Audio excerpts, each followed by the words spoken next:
Difficult to find a quilt show to attend. They can be found on any weekend. There's one coming up in Warren, and it has special meaning. Here is more in tonight's Last Word segment.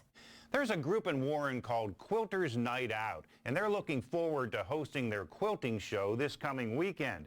Not only because it's the first show they've hosted in 4 years, but also because it's an opportunity to honor an old friend.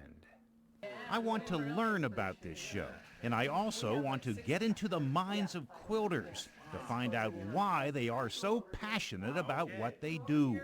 I talked with 3 members of the Quilters Night Out Quilt Guild. We met at Zany Creations Quilt Shop in Warren. I think everybody likes quilts, whether they make them or not. Carol Torrance believes quilting is a way of life for many people. If there's anything happening that has to do with quilts, they want to know about it. For instance, those of us who do a lot of quilting know where all the quilt shops are within probably a good 75-mile radius.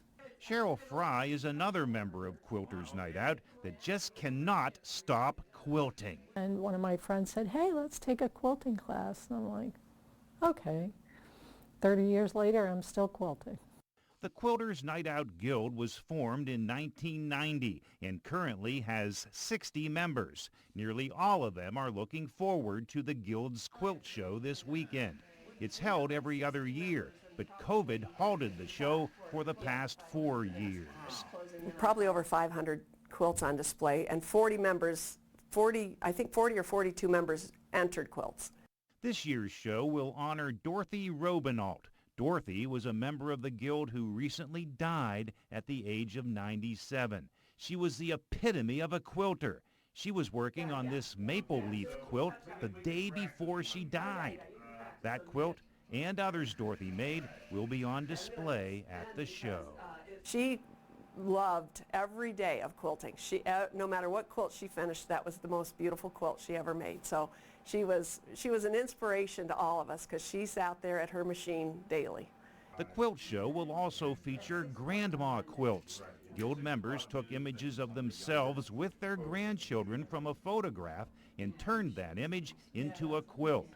The show will also feature quilts the Guild members make for charities, such as these red, white, and blue Valor quilts given to veterans. With the last word in Warren, John Last, Erie News Now.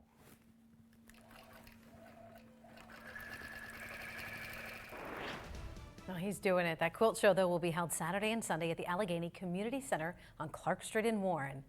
And the show runs from 10 to 5 on Saturday, Sunday 11 to 4. Admission is free, is $5 rather. Students get in free. We'll be right back.